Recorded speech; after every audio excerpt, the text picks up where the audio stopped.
Então vamos abrir em Colossenses capítulo 3, versículos de 15 até o 21. De 15 a 21. Eu vou tentar, irmãos, cobrir tudo que me propus aqui no meu sermão. Mas, obviamente, eu vou ser sensível, né? Tá com criança aqui, não quero me delongar e me desgastar, então eu vou ter que mediar com sensibilidade o meu tempo, tá bom, pastor? A gente não está em avivamento ainda, né? Eu acho que não, porque se a gente estivesse no avivamento, não teria tempo para terminar o culto, né? As pessoas não estariam tão preocupadas com questão de tempo, porque essas questões seriam relativizadas num avivamento. Muito bem, irmãos. Vamos fazer a leitura aqui de 15, a partir do versículo 15. Diz assim: que a paz de Cristo seja o árbitro no coração de vocês, pois foi para essa paz que vocês foram chamados em um só corpo. E sejam agradecidos. Que a palavra de Cristo habite ricamente em vocês, instruam e aconselhem mutuamente em toda a sabedoria, louvando a Deus com salmos, hinos e cânticos espirituais, com gratidão no coração. E tudo o que fizerem, seja em palavra, seja em ação, façam em nome de Jesus, dando por ele graças a Deus Pai. Esposas, que cada um de vocês se sujeite a seu próprio marido, como convenha no Senhor. Maridos, que cada um de vocês ame a sua esposa e não a trate com amargura. Filhos, em tudo obedeçam a seus pais, pois fazer isto é agradável diante do Senhor. Pais, não irritem os seus filhos, para que eles não fiquem desanimados. Vamos ter uma breve oração. Senhor Deus, Pai, eu quero rogar juntamente com o teu povo, a tua igreja aqui, a ação do teu Espírito agora na exposição, através de mim, da tua palavra. É um momento de instrução, de ensino, de proclamação das Escrituras, para que o teu povo seja instruído, alimentado, orientado, corrigido, consolado, fortalecido, edificado, santificado por meio da palavra, por meio da proclamação dela. Que, à medida que vamos estudando o texto, explicando o texto, ele se torne claro, simples, possa penetrar no coração das pessoas, que eu possa trazer uma palavra de sabedoria e que no término dessa mensagem haja um convencimento do coração de que o Senhor falou conosco, que a palavra foi bíblica, foi clara e nos confrontou, nos corrigiu, nos consolou, nos encorajou. Nós queremos pedir assim, em nome de Jesus. Amém. Muito bem, irmãos, a proposta, do tema famílias guiadas pelo Evangelho, essa é a ideia, e me dispus a usar esse texto como base para expor esse assunto, esse tema de famílias guiadas, centradas, moldadas pelo Evangelho, pela graça, pela palavra do Senhor. Então, eu não vou me delongar, porque já foi feito aqui um breve resumo. Eu acho que isso me dá tempo para eu avançar mais no texto, né? Então, já foi feito aqui pelo dirigente inicialmente um resumo, e se você não veio ontem, então pode ser a sensação de você pegar um barco andando, né? Sem a ideia. Mas a gente já introduziu aqui, falando sobre esse evangelho que deve moldar a nós, começar em nós, e ele é o fundamento da nossa vida, da nossa existência.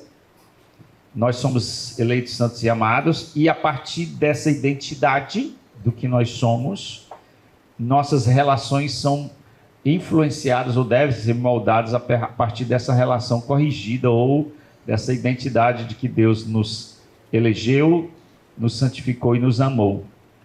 Sendo assim, Paulo diz que a consequência é que as nossas relações humanas, e aí especialmente nossa família, vai desfrutar desse evangelho na medida que a gente se reveste de compaixão, de humildade, de mansidão e de todas essas roupas aí que eu até pedi para você fazer uma análise, se você está na moda, né? Na verdadeira moda cristã, usando essas vestimentas. Paulo usa essa expressão revestivos, que é uma expressão mesmo de roupa, e ele termina ou concluiu dizendo que a roupa que dá harmonia a todos esses vestuários, a peça final, é o amor, quando ele disse acima de tudo esteja o amor, que é o vínculo da perfeição. Então quero caminhar mais um pouco. Eu não sei, irmão, se eu vou cobrir tudo que aqui eu tenho como propósito, mas eu vou caminhando aqui e vamos ver o que é que o Senhor vai nos dizer, né? Na medida que a gente vai expondo o texto. Paulo, então, amados, vai apresentar duas questões que eu digo que são prioritárias ou centrais nessa família que deve ser guiada pelo Evangelho, ou moldada pelo Evangelho. Dois aspectos importantes. Ele vai falar da paz de Cristo e da palavra de Cristo. A paz de Cristo, ele fala isso no versículo 15, que a paz de Cristo seja como um árbitro. E no versículo 16 ele fala a palavra de Cristo. Então são dois aspectos que eu acho que devemos refletir aqui antes de entrar propriamente no aspecto familiar. Eu ainda estou assim vamos dizer assim, cercando o tema da família, já estou fazendo inferências, mas eu vou entrar e o texto fala claramente o aspecto familiar a partir do versículo 18. Mas antes de atacar esses aspectos diretamente da família, que Paulo vai falar a partir do versículo 18, deixa eu falar dessas prioridades que são centrais e que Paulo vai levar para a família, né? Então, a paz de Cristo seja o árbitro de corações. A paz de Cristo são coisas que devem ser buscadas, e especialmente em nós, em nosso casamento, nossa família. A palavra do Senhor fala de dois tipos de paz, irmãos. A paz com Deus e a paz de Deus, ou de Cristo. Não são iguais esses conceitos, são diferentes, embora tenham a sua semelhança, ou estão conectados. O que seria a paz com Deus? A paz com Deus é aquilo que vem decorrente da nossa reconciliação. Paulo aos Romanos vai dizer assim: justificados pela fé, temos ou tenhamos paz com Deus, temos paz com Deus. Paulo estava falando que a condição humana antes da conversão é de inimizade. Então, nenhuma pessoa que não é convertida tem paz com Deus. Tá certo? Não tem. Deus não está em paz com essa pessoa e essa pessoa não está em paz com Deus. Nenhum crente, nenhuma pessoa que não é cristã, não é regenerada, está em paz. Não, pastor, a vida dela está melhor até que a minha. Não está. Ela vai para o inferno, Deus está irado com ela, o estado é de inimizade, Deus não escuta, não tem comunhão com ela, ele não tem comunhão com Deus. O estado é de profunda estranheza. É bom que lembre disso, né? Para que a gente não possa ficar invejando, como lá o Salmo 73, a vida do ímpio. Ele não tem paz com Deus. Não tem. Você pode até olhar a vida dele, poxa vida, me converti, o negócio ficou ruim. Não é? Você está com uma perspectiva, um olhar extremamente mundano, horizontalizado, carnal. Não tem.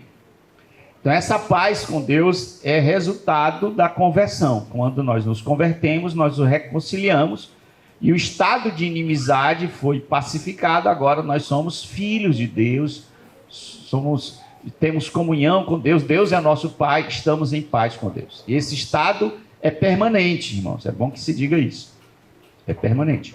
No entanto, olhe para mim aqui, o fato de você ter paz com Deus não significa que você tenha a paz de Deus. A paz de Deus é o experimentar dessa doçura de Deus na nossa vida. É um elemento que vem em nossa alma, uma bênção da nossa confiança em Deus, um descansar, resultado da gente jogar nossas ansiedades a Ele. Então, nem todo mundo que tem a paz com Deus tem a paz de Deus. Não tem. Tem muito crente agoniado, perturbado, inquieto, ansioso, desesperado, sem necessidade, sem precisão, como a gente diz assim.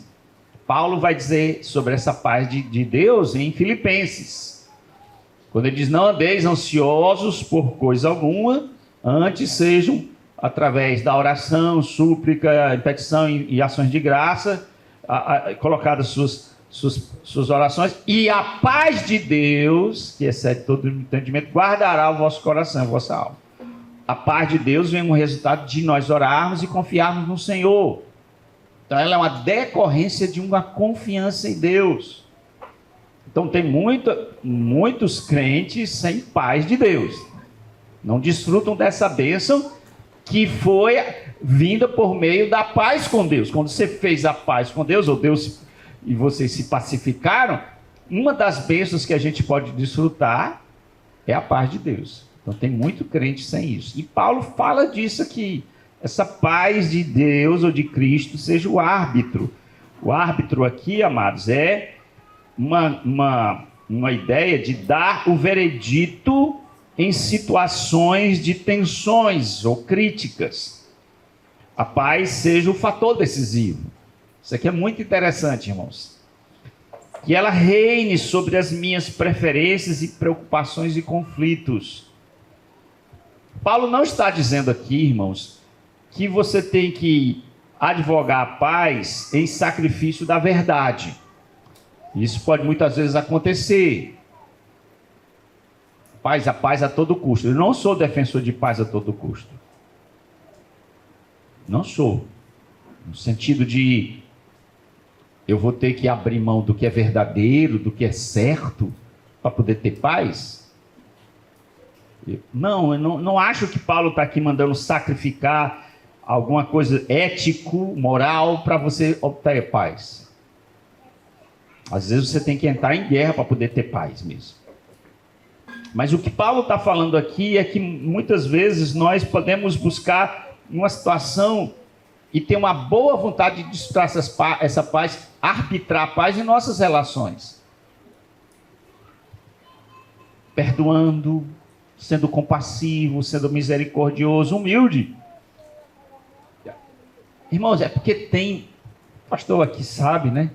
Tem crente xarope demais, faz confusão por tudo, irmão. Sabe, a vida dele está agoniada, desequilibrada, sem a paz de Deus. Aí ele é uma bomba. Ele é a bomba dentro da casa dele, dentro da igreja.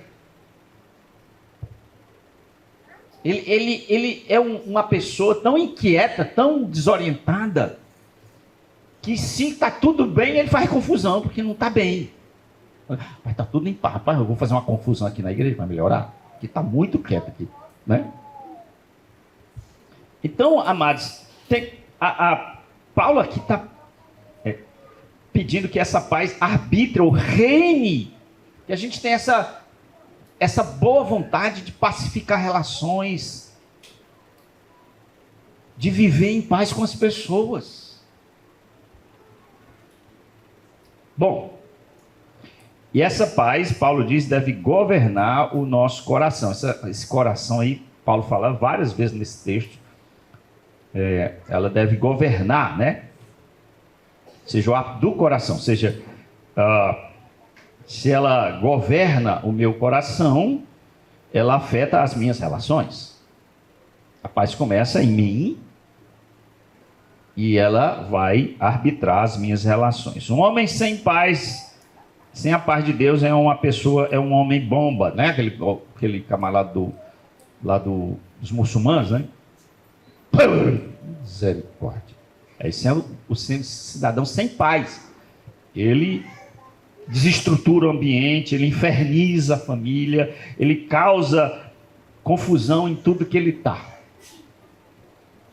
Mas nós, irmãos, somos chamados a viver em paz uns com os outros. Digam amém. Amém. Amém. Busque a paz, empenha-te por encontrá-la, né? Ela não vem de graça, ela é preciso luta para ela, esforço, demanda para ela. Deixa eu avançar mais. Paulo também fala de outra coisa que é prioridade. A palavra de Cristo habite ricamente em vocês. A palavra de Cristo aqui, amados, certamente é o Evangelho, que é a grande... Cristo falou muita coisa, irmãos.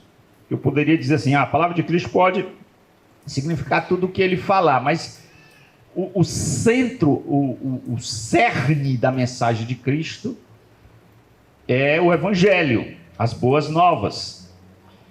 Que a mensagem sobre Cristo, ou a mensagem do Evangelho, seja o centro, né? A ideia aí é habite. Essa palavra é muito bonita. Habite ricamente em vocês. A ideia aí é, ricamente, é algo não esporádico, ocasional, superficial. Ricamente é algo profundo, penetrante, que começa em mim, né, a ideia, né, e se espalha nas minhas relações, na minha comunidade, na igreja, na família. Como podemos fazer com que essa palavra sature, habite, essa expressão muito linda, né? Habite ricamente. Esteja permeando, saturando de uma forma profunda a minha vida, a minha igreja, a minha família. Eu acredito que Paulo responde essa pergunta nos particípios que vêm logo depois. Seria alguém perguntar, Paulo, você está pedindo ou dizendo, aconselhando que a palavra habite ricamente em nós, na nossa igreja, nas nossas relações? Como? Aí ele já antecipa dizendo como seria o caminho. E aqui daria uma outra exposição que eu não vou me deter, apenas citar. Ele diz, instruam e aconselhem-se mutuamente. É essa a maneira pela qual a palavra vai habitar ricamente. Instruam e aconselhem mutuamente em toda a sabedoria. Louve a Deus com salmos, hinos e cânticos espirituais com gratidão. Olha a nossa palavra de novo. No coração. E tudo que fizerdes, seja em palavra, seja em ação, façam em nome de Jesus, dando por Deus, graças a Deus Pai. Então ele insere várias maneiras de saturar, de enriquecer essa palavra entre nós. E ele usa várias formas, o ensino, o advertir, que é o aconselhar, o louvar, o render graças, o agir como você estivesse fazendo algo em nome de Deus e para Deus. A gente chama corondel, diante de Deus. Então, tudo isso é uma maneira de enriquecer a palavra e habitar entre nós. Então, depois dessas duas prioridades, que a paz de Cristo seja o árbitro e que a palavra de Cristo habite ricamente, Paulo, então, faz uma aplicação à família. É onde vamos chegar, né? Especialmente, ou seja, de uma forma mais prática, eu vou entrar aqui no elemento da família. Como o evangelho é aplicado, esse evangelho que ele está descrevendo, dos versículos 12 até aqui, é aplicado à família. É muito interessante como Paulo leva, né, essa explicação dos versículos 12, e ele entra no assunto do casamento da família. Como quem aplicando ou levando em consequência de tudo isso que ele está falando. E aqui é interessante, né, irmãos? Porque Paulo vai falar de várias relações e eu vou priorizar, se for possível o meu tempo, essas 4. Eu não sei se é possível, mas se for possível a gente vai caminhar. Vamos lá, todo mundo vai gostar. Primeiro, eu vou começar seguindo a ordem do texto. As esposas. Quem é casado, a esposa aqui? Pronto. Muito bem, a palavra é para você. Aí o homem, eita, agora o bicho vai pegar. Homem, preste atenção nessa palavra. Quem é casado aqui? Quem é homem aqui? A palavra é para você também. Eu vou falar para a mulher, né? Não se desligue aí, não.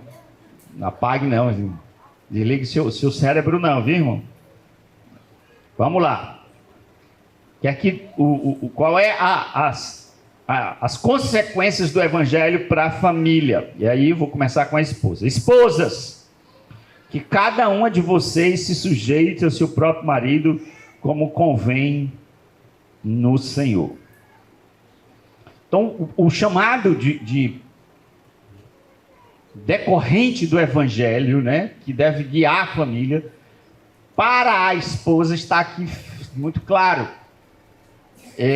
A esposa deve sujeitar ao seu marido.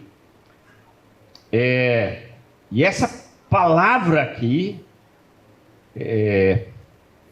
pode causar desconforto às mulheres, algumas mulheres, né?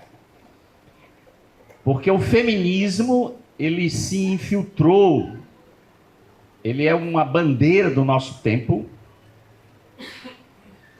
E, obviamente, uma expressão dessa tem uma feminista aqui, né? Não sei, né? Eu espero que não.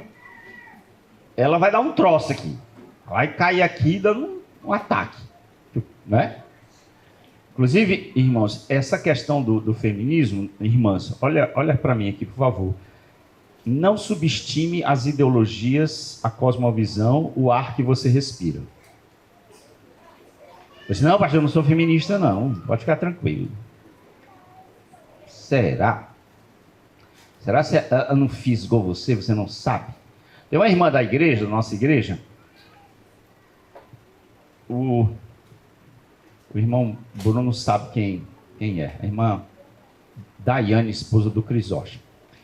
Eles chegaram na nossa igreja e eu visitei eles lá na Caucaia. Era membro da nossa igreja lá na Caucaia. Aí eu disse, se você vem da Caucaia para assistir o culto, eu vou na sua casa lhe visitar. Lá no Iparana. Tomei um café com ele. E foi o primeiro momento assim, mais íntimo que eu estava com ele lá, com a família. E a gente conversando, ela disse assim, pastor, deixa eu lhe dizer uma coisa do senhor.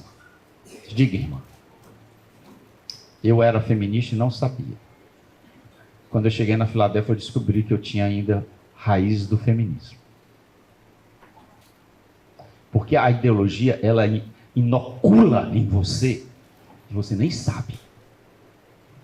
Que é assim mesmo, que é o processo, né, da sociedade em infiltrar ideologias sem você ter consciência. Você é um marxista sem saber que é. Eu penso como um marxista. Rapaz, eu acho que eu penso como uma feminista. Eu não sabia. Mas é exatamente isso. É a coisa. Você vai assistindo um filme, vai assistindo uma novela, vai lendo um livro, vai vivendo com as pessoas e você vai... E acaba... É por isso que a palavra de Cristo tem que estar moldando a mente continuamente, porque isso vai infectando, e só a palavra de Cristo vai expulsar esse mal. Então, aqui é interessante, irmão. As irmãs que estão aqui tem que estar vigiando o coração, porque podem estar ainda com alguma raiz aqui. Lá vem o pastor de novo falar de submissão, né? Já se sentem... Submissão é um palavrão para a sociologia. Imagina uma irmã aqui lá numa faculdade de humanas na UES. Uma irmãzinha aqui. Vou casar. Aí As feministas de cabelo do sovaco estão lá, né? Aí ela disse, pois é, eu vou ser submissa ao meu marido. Você é louca!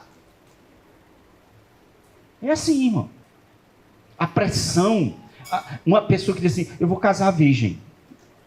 A pessoa tem vergonha de dizer isso. Porque acha que isso é trágico. A pessoa tem vergonha de dizer assim, eu me submeto sim ao meu esposo. Porque tem medo. Medo da sociedade. Medo escravo do pensamento dessas pessoas. Medo. E ficam intimadas assim, intimidadas.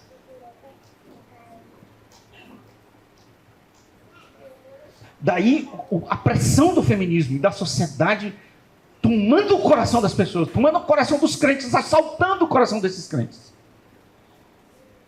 Paulo deixa bem claro, amados, aqui, que a esposa deve sujeitar-se ao seu esposo. Claro, ele faz uma colocação aqui muito bíblica, como convém no Senhor. Esse como convém no Senhor dá equilíbrio. Toda vez que uma irmã vai casar, né, passa um aconselhamento, os irmãos vão casar, os noivos, ele passa um aconselhamento comigo. Quando eu entro nesse tema, o papel da mulher, eu olho assim para a jovem e digo assim, irmã, hoje eu vou libertar você. Hoje eu vou lhe libertar, porque eu tenho a impressão que essa desgraça do feminismo deve ter infiltrado alguma coisa no seu coração.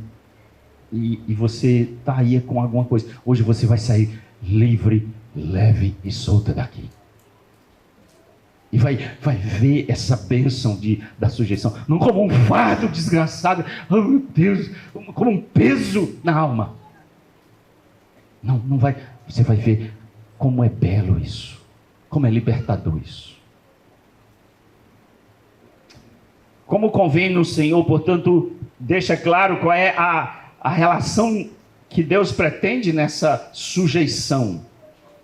E eu tenho 1, 2, 3, 4, 5, 6, 7, 8. Eu não vou terminar esse sermão. Não tem como, né?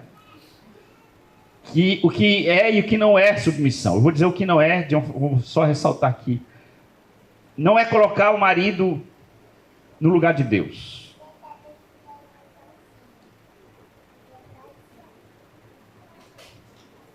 Eu falei ontem isso aqui, mas eu vou ter que repetir de novo.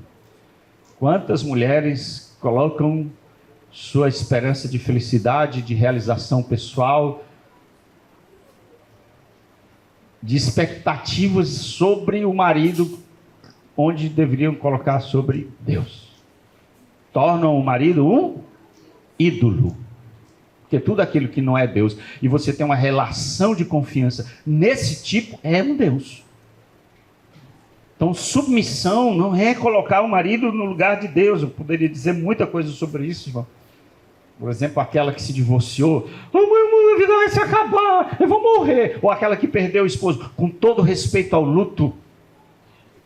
Todo respeito à dor do luto. Mas o mundo não se acabou. Deus é seu Senhor ainda. A vida não perdeu o significado, porque não pode. Segundo, não significa concordar em tudo com o seu marido. Diga amém. As mulheres gostaram disso aí. Estou arrumando confusão aí, ó. Eu vou sair fugir daqui, ó. Mas não é, irmãos. Por quê? Porque é decorrente do primeiro. Se o seu marido não é Deus, não significa que tudo que ele disser, você vai dizer sim, é um calango. Não, irmão. Não é isso. Está vendo como você vai ficar mais leve? Ô, pastor, graças a Deus. Está vendo como você vai ficar livre? A paz de Deus, né?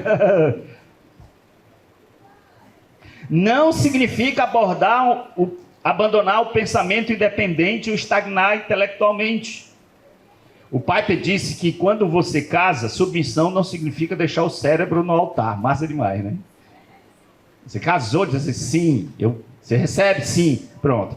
Deixei meu cérebro, minha inteligência aqui, agora eu estou burra. Porque submissão é um atestado de burrice. Não é. Não é. Está vendo, irmão? Como a gente começa a corrigir o significado, você começa a respirar. Você não é obrigado a concordar. Ou se o seu marido torce de Fortaleza, você não é obrigado a seguir seu marido. Estou brincando aqui, né? É óbvio que vocês estão pensamentos divergentes. Quando você casa, você não dilui a sua individualidade, você não deixa de ser o que você é. Entendeu? Então você tem... Ó, filho, deixa eu dizer uma coisa. Eu discordo disso. Eu não concordo com a maneira de você pensar. Sua insubmissa. Não, cara pálida, não. É uma pessoa que pode divergir de você. Desde que faça isso de uma forma submissa. O fato de divergir de um pensamento, de uma perspectiva, de uma visão política, seja lá o que for, a individualidade dela deve ser respeitada. Mas ela, no nome disso, não pode dizer assim, vai fazer confusão. Não. Não significa não tentar influenciar o marido. As irmãs aí gostaram agora. Pastor, pois eu pensava que estava entregue as baratas. Não significa. O pessoal diz assim, o marido é o cabeça e a mulher é o pescoço, né? Tem muita mulher querendo ser pescoço mesmo nesse sentido. Mas é claro que essa relação é de influência. Você pode influenciar o marido. E deve até. Você não pode mudar o seu marido ao seu gosto. É esse o problema. Há muito o que dizer sobre isso, irmão, mas eu tenho que ser só superficial. Não significa ceder toda a exigência do marido. Submissão que convém ao Senhor não é uma ideia de autoritarismo e você abrir mão de princípios éticos. De forma nenhuma. Se seu marido lhe chama a fazer algo imoral, não faça. Não se sujeite. Não assine nada contra a ética, contra o que é certo. Não participe de conluios, de coisa errada. Não seja a Safira, né? Ananias e Safira, lembra? O Ananias chegou assim, eu vou dar só a metade lá e vou com o Miguel dizer que dei tudo. Aí a Safira diz o quê? Amém. Estou contigo e não abra. Não era para estar contigo e não abra. Porque depois, a gente sabe a história, né? A mocidade enterrou os dois.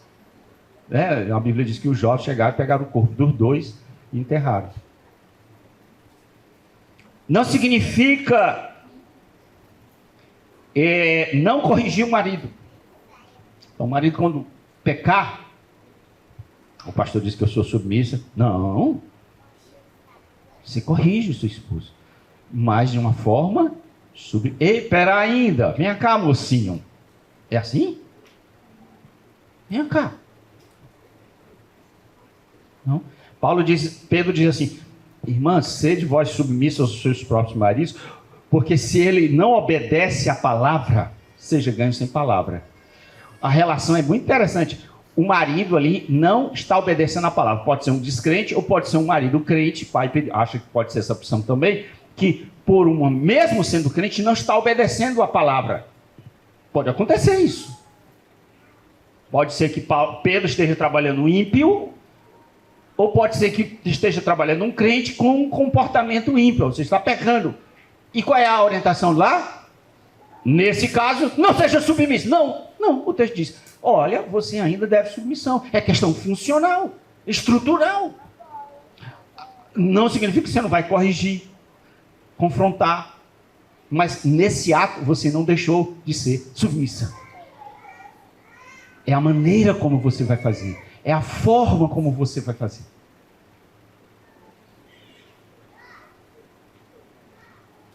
Não significa viver ou agir com medo. Que muitas pessoas acham, irmãos, esse negócio de submissão, isso não dá certo não, pastor. Acho que Deus errou.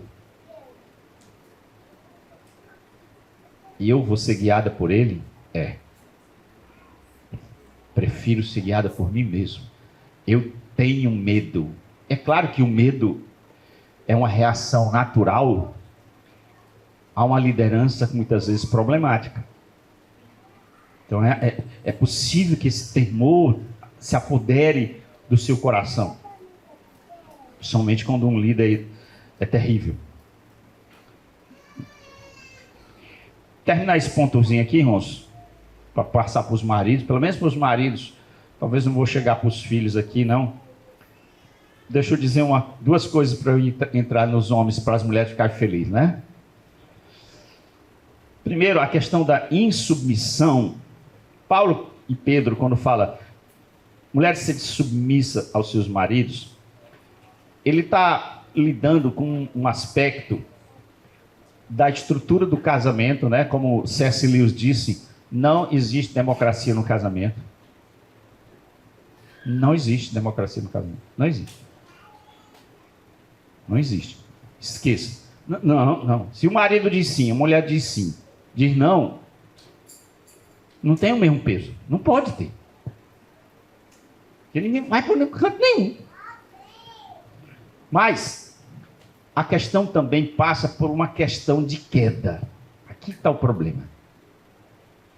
A luta das mulheres em se submeter não é só das mulheres, irmãos. É humana. Você está entendendo? Então, minha mulher às vezes é muito insubmissa, pastor. Isso é um problema da raça humana caída. Não só da mulher. Não só. Então vai devagar.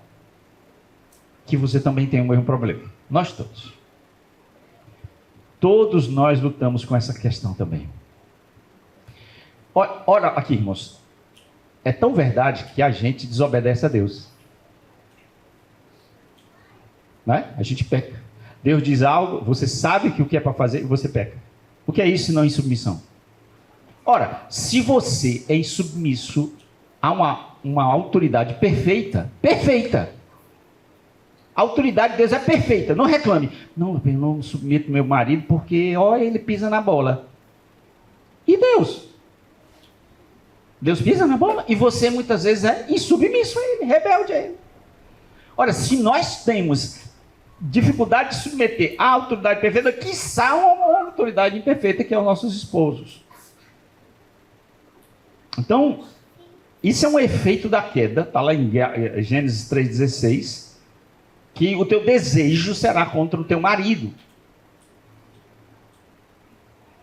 Ou seja, um dos desdobramentos neotéticos da queda, os efeitos na mente, é a insurreição a todo tipo de autoridade. No caso da mulher, é a autoridade do marido. O teu desejo será contra, o desejo ali, a pessoa diz que é sexual, não tem nada a ver com sexual. O André Kostenberg fala muito sobre isso no Deus, Casamento e Família. Tem nada de, o desejo sexual da mulher agora está dependente do marido. Não é isso. O desejo lá é o desejo pecaminoso. O desejo da mulher é em mandar, em governar, em manipular o marido, em tomar frente. Esse desejo está nela, potencialmente nela, devido à queda.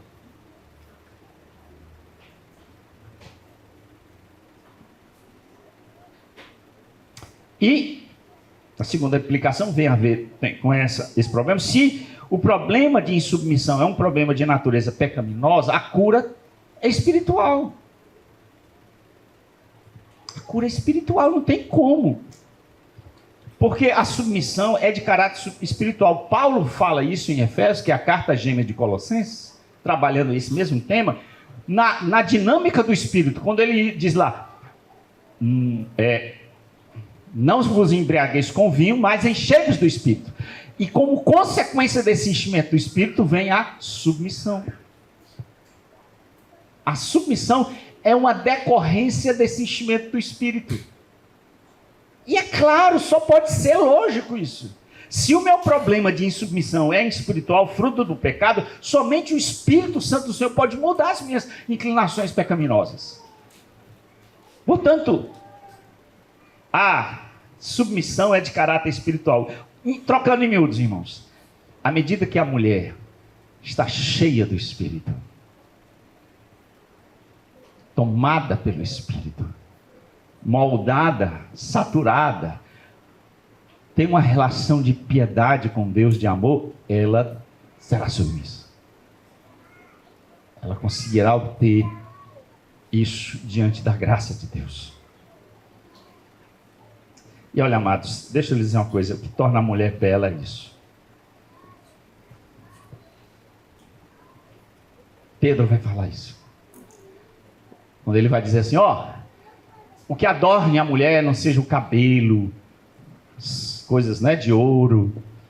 Toda mulher sabe que isso é importante, não nego, isso é um aspecto feminino. Uma mulher que não se cuida, ela está com um problema.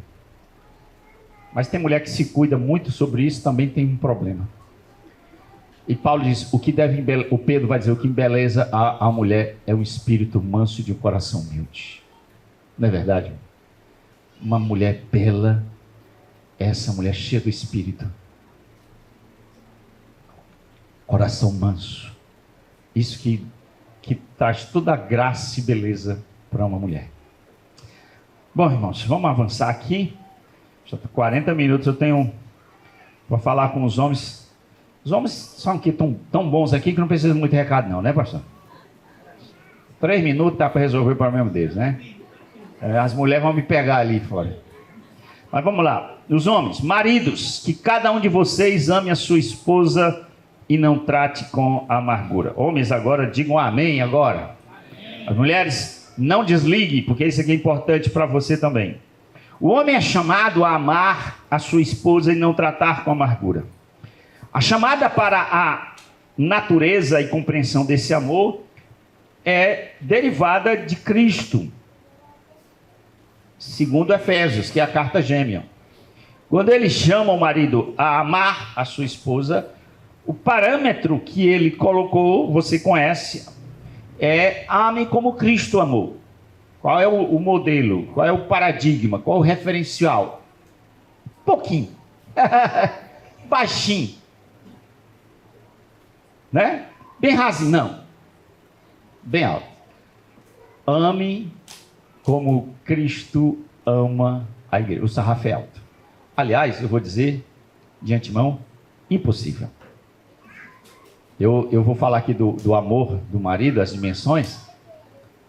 Mas quando eu falo para o jovem que vai casar, né? Eu liberto a irmã, né? Aí eu digo, olha, você tem que amar como Cristo. E já eu vou dizer como Cristo ama. Aí o jovem, todo apaixonado no meu gabinete, ele diz assim, e aí, você vai amar sua esposa desse jeito? Vou, pastor. Vou, pastor. Ele não pode, né? A mulher está aqui, ele tem que se impor, né? Ele olha assim, é desse jeito que você... Já eu falo como é que o marido deve amar. Aí vou, pastor, vou sim. Aí eu estrago o barato dele. Vai não. Vai não, meu amigo. Você é filho de Adão. Você só olha seu umbigo aí, né? Vamos lá. Mas como é que é esse amor aí que... Primeiro, como é que Cristo amou a igreja, irmãos? Porque é essa a explicação. Qual é a resposta? Como é que eu devo amar a minha esposa? Simples. Ame como Cristo. Aí a pergunta não é mais como você deve amar, é como Cristo ama. Aí a gente vai para como Cristo ama. Cristo ama primeiramente tomando a iniciativa. Nós o amamos porque Ele nos amou. Aqui o bicho pega, irmão. Porque o amor de Cristo por nós não foi um amor reativo. Foi um amor que tomou a iniciativa. O nosso amor por Cristo é reativo. A gente só amou Ele porque Ele nos amou. Se isso é aplicado à relação conjugal, o negócio está sério aqui. Porque se você deve amar como Cristo ama a igreja, consequentemente você tem que tomar iniciativa. É tanto que o texto sagrado não diz diretamente ou ordena a mulher amar o homem. Embora isso é claro, todos nós temos que amar até o inimigo, imagina o marido. Mas não há uma ordem explícita. A ordem é ser submissão. Por quê? Porque é o maior desafio da mulher. Qual é o maior desafio da mulher? É isso. Deus não vai chover no molhado. E qual é o maior desafio do homem? Amar. E é interessante. O maior desafio da mulher é o que o marido mais precisa. Olha que que sacada é essa de Deus? O que é mais desafiador para a mulher é exatamente o que o marido mais precisa: a submissão dela, o auxílio dela, o companheirismo dela. E o contrário, o que mais a mulher precisa, o amor do marido, é o calo do marido, é o desafio dele. Então, esse amor toma iniciativa, não espera ser amado. Ama. Ama. Esse amor é soberano. Né? Não foi vocês que escolheram a mim, eu escolhi a você. Lá veio mexer no negócio de calvinismo, né? Mas não tem jeito. O amor de Cristo é seletivo. Ele escolhe fixar os seus afetos soberanamente sobre alguém. E assim é o amor do esposo. Quando você escolheu amar sua esposa, eu sempre digo isso para o jovem, você fez assim com o restante. Você excluiu. Tinha Maria, Josefina, Severina. Tinha várias mulheres para você poder escolher e amar. Você escolhe uma. E a partir da outra, não existe mais ninguém. Não existe mais ninguém. Acabou. Escolhi amar Gláucia. Não há mais ninguém. E assim o amor de Deus. O amor de Cristo é sacrificial e imerecido. A Bíblia diz que Cristo nos amou sendo nós ainda. O amor de Cristo, ele não é estimulado, olha que coisa tremenda, pela dignidade do objeto amado. Não é verdade, irmão? Cristo nos amou sendo nós ainda. O objeto amado não merecia ser amado, mas ele ama. É diferente do amor do pai com o filho. O Cássio fala isso nas formas de amor de Deus. O amor do filho para o pai e do pai para o filho, pai aqui, estou falando da Trindade. O objeto amado merece e é digno de ser amado. O filho merece ser amado por pai porque ele é digno, ele é puro, ele é santo. O filho ama o pai porque de igual forma compartilha essa santidade. Não amá-lo é pecado. Não amar Deus é um pecado mortal, é um grande pecado. Porque esse objeto é digno de ser amado.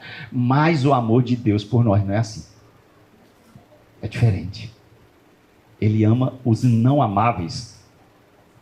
Ele ama os indignos. E olha você aqui, marido. É assim que você tem que amar.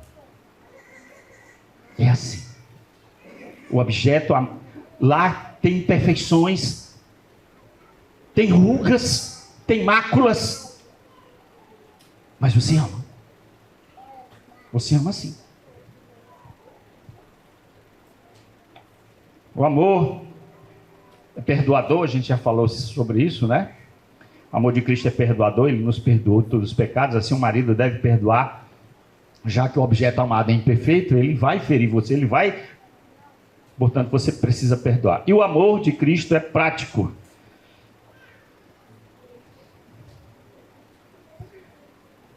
João vai dizer assim: não amemos de palavra, mas de fato e de verdade. Então, um dos aspectos do amor de Cristo por nós é que esse amor é prático, é tangível, é mensurável, concreto. O amor é prático, irmãos. É concreto. Então, pastor, o que você quer dizer com isso? Meu chuchuzinho, né? O marido, eu trago meu chuchuzinho. Vá além do chuchuzinho. Está entendendo? Não menos do que isso. Não estou dizendo que você não possa falar, né? Ser doce nas suas palavras, mas vai além só de palavras.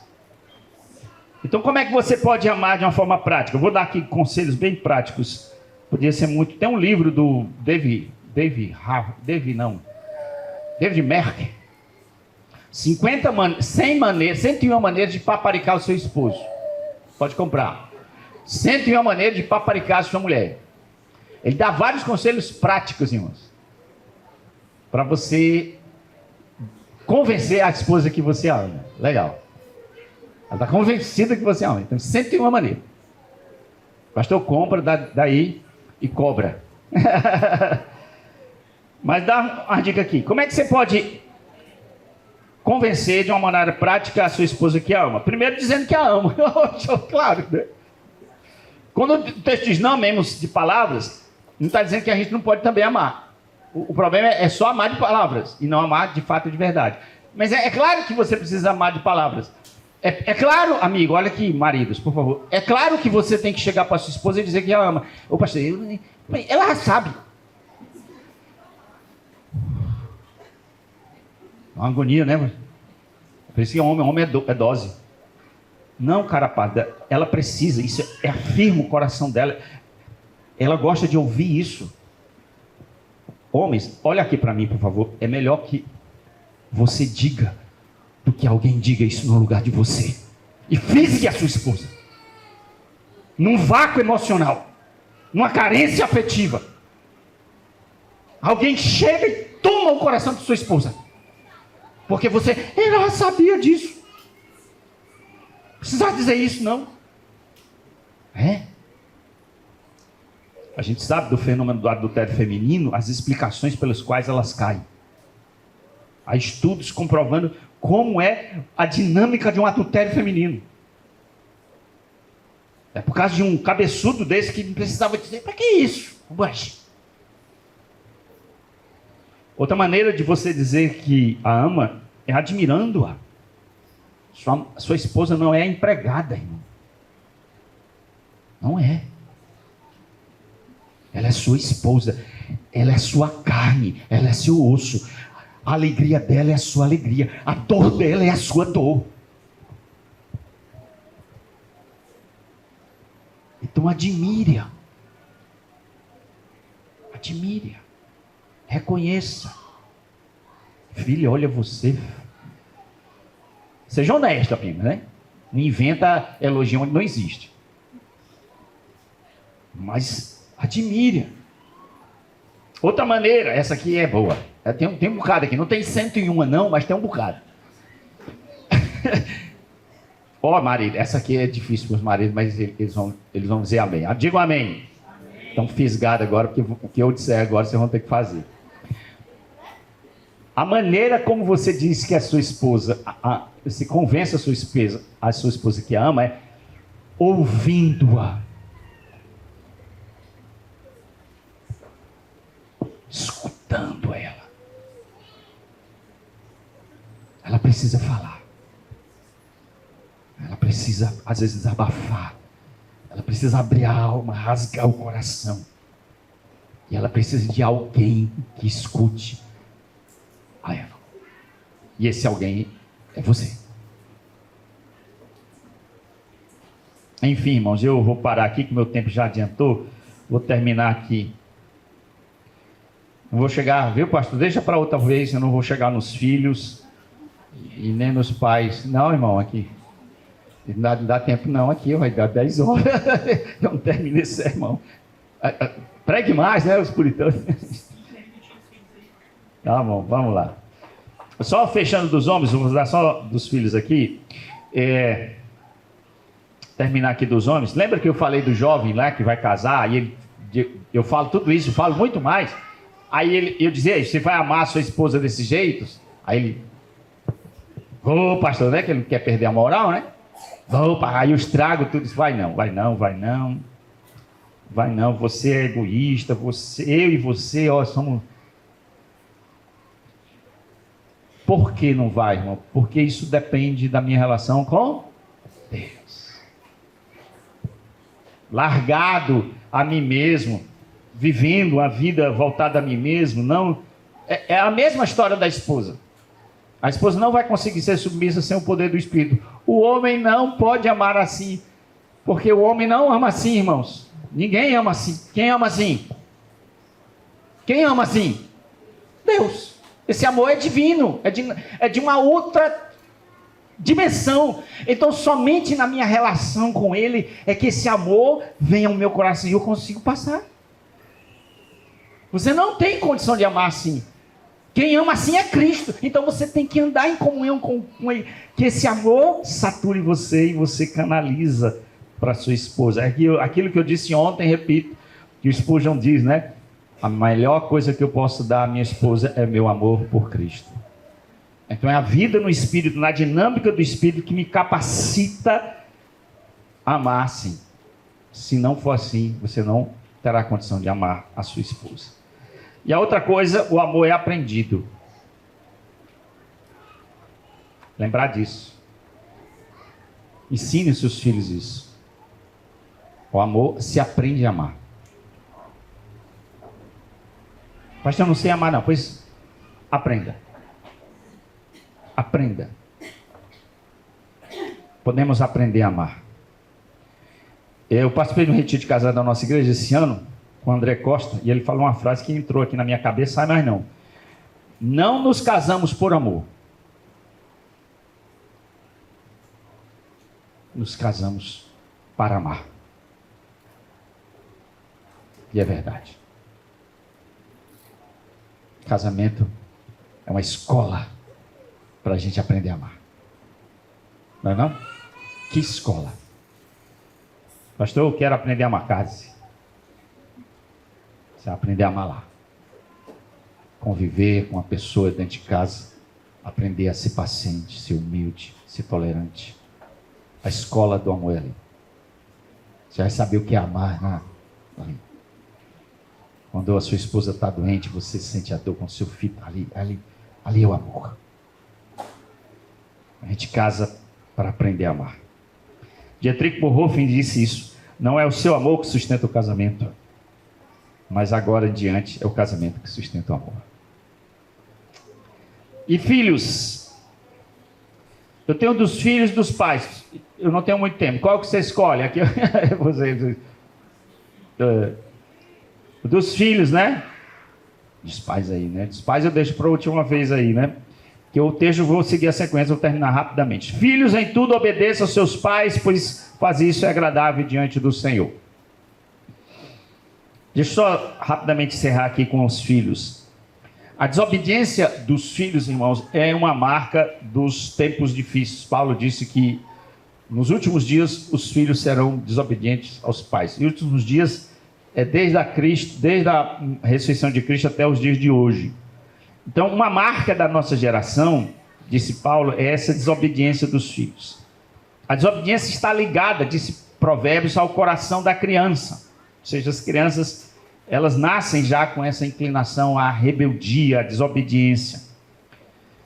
E os pais precisam, e tem um texto de Piper muito bom sobre isso, pais exijam a obediência dos seus filhos. Não é, por favor, você pode ser obediente? Não é. Exijam, porque isso é uma ordem. Filhos, obedeçam aos seus pais. Isso é uma ordem. Então, cabe aos pais exigir, não é? Vamos fazer negociação aqui. 6 mais 4, 10, dividido por 2, 5. Não. Não. Qual é o padrão de obediência? Quando Paulo diz, sejam obedientes a seus pais, o que ele quer dizer com obediência? Qual é o parâmetro de obediência que é esperado de um filho a um pai, aos pais? Esse padrão quem estabelece é o próprio Deus.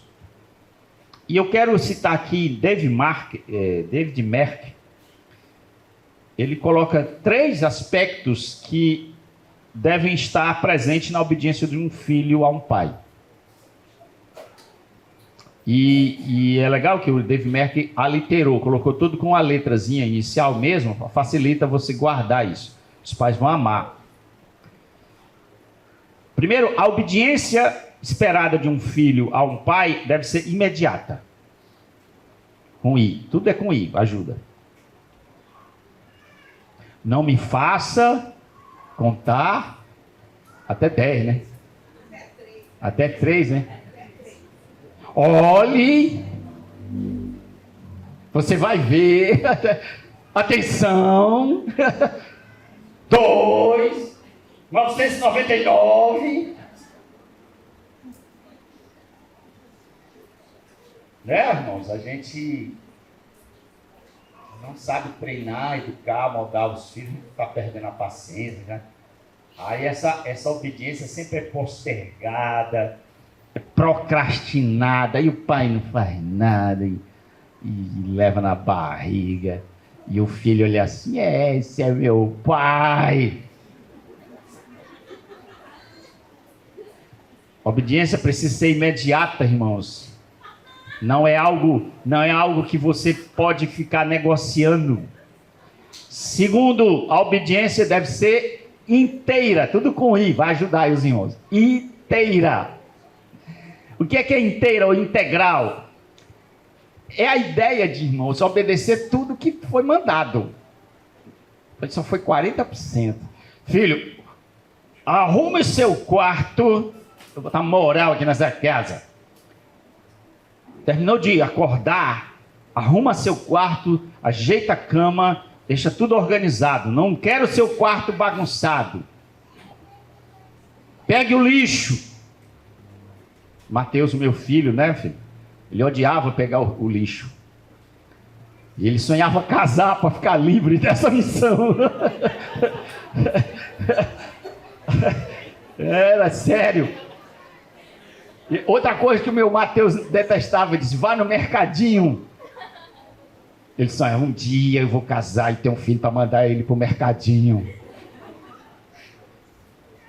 Então, irmãos, a obediência inteira. Lembra de Saul? Essa aqui é uma ilustração legal, né? Deus disse, Saul, o bicho é o seguinte, o negócio é o seguinte, você vai lá nos amalequitas, não tem piedade, mata todo mundo, arranca a cabeça de Agag, mata as ovelhas, mata boi. Era a voz profética de Samuel para Saul, dizendo o que ele tinha que fazer. A gente sabe aquela história, todo mundo conhece aquela história, né? Toda criança sabe. Quando Samuel chega para Saul, eu gosto mais daquela... Que balido é esse? Que balido é esse de ovelha que eu estou ouvindo? Aí Saul, todo espiritual, né? Todo espiritual. Essas ovelhas aí... é porque eu guardei para sacrificar o Senhor. Olha, todo espiritual. Aí todo mundo sabe essa história, né? Então aquela frase, obedecer é melhor. Quem mandou você fazer isso? Deus mandou terra arrasada. Aniquilar isso, acabar com eles. E a gente sabe que essa desobediência trouxe uma consequência terrível, porque Samuel disse que ele perdeu o trono. Não ia ter mais descendência. Então, obedecer parcialmente, irmão, não agrada. Não agrada. Obedeça completo. Volta, filho, você deixou fazer isso aqui. Vá lá. Termina. Eu não mandei. A obediência é completa, total. E por fim, a obediência interna. Essa é massa, essa é mais difícil. Como é o primeiro I? Imediata. O segundo? Inteira ou integral. E interna. O que é interna? Essa que é a mais difícil. É o pastorear o coração da criança. É a obediência no coração, irmão. Essa é um trabalho pastoral. Porque pode ser que o menino faça lá, ajeite o quarto dele e faça imediata. Só, olha, eu quero que hoje você faça isso. E eu quero que você faça isso, seja claro. Aí ele faz hoje e faz tudo. Só tem um problema. Ele faz com raiva. É melhor do que não fazer, né? É alguma coisa. Você entende, né, o que eu estou dizendo? Mateus, vá no mercadinho comprar um cuscuz. Ele vai. Mas ele vai em revolta por dentro. Ele está revoltado.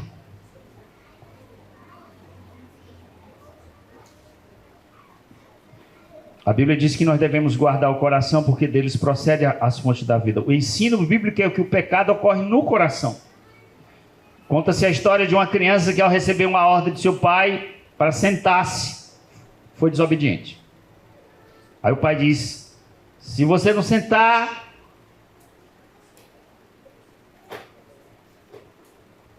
não é? A disciplina no assento corretivo divino vai acontecer. O menino sentou, mas fez questão de dizer: eu estou sentado, mas por dentro eu estou em pé. Estou em pé. Oh, não me desse. É interna, irmãos. Na verdade, isso aqui tem que ser pastoreado. A disciplina, que é outro assunto que a gente podia estender, a disciplina bíblica, física, né? Aqui o provérbio fala, ela tem que alcançar ali. Quando você não quebrantar o coração da criança com a disciplina, não é só bater por bater, é alcançar o coração dela e ela se quebrantar. E só para terminar, irmãos, então, eu fiz uma discussão lá na igreja sobre se a disciplina é incondicional. Seria um quarto I, né? Imediata, inteira, interna e incondicional. Não é. Não é. O que eu dizer incondicional? Um filho não está obrigado a obedecer aos pais em tudo, no sentido tudo, porque tem que ser no Senhor também. Assim como a mulher é submissa ao esposo, como convém ao Senhor, o filho também. Então, às vezes, um filho pode desobedecer o pai. Quando? Quando a ordem do pai é pecaminosa, é abusiva, é estúpida, é sem sabedoria. Aí tem que ter sabedoria, tem que andar no espírito. A gente podia discutir muito aqui, dar pano para manga, né, irmão? Mas claro que há um limite para isso. Filho, atenda o telefone e diga que eu não estou. Me obedeça. Um pai que diz um negócio desse, merece apanhar. Irmão, deixa eu concluir aqui, irmãos. Sobre os pais e os filhos, né? Os filhos vão ficar aí tristes, porque tinha que ter uma palavra para os pais também, né? Porque a Bíblia vai dizer: pais, não irritem os seus filhos, aí que é a consequência, né? De um pai bruto, estúpido. O estrago que ele pode fazer numa criança é terrível, terrível. Terrível, terrível. Tem muitos filhos amargurados aí, irmão, ressentidos por um pai estúpido, uma mãe insensível, enfim. Não é à toa que o texto diz, né? E não irrite seu filho, não fique desanimado. Tem muito filho aí triste. Para terminar, irmãos, meu horário aqui já esticou. Deixa eu só terminar aqui com essa palavra. O Evangelho é a base da nossa redenção, é a base da nossa relação com o próximo, mas deixa eu dizer algo para você e diga amém. É a base, é o poder para a gente mudar. Ele não é o fundamento só da nossa existência, da nossa vida, já falei sobre isso, não é o casamento, é o Evangelho. Você não precisa se casar para ser feliz.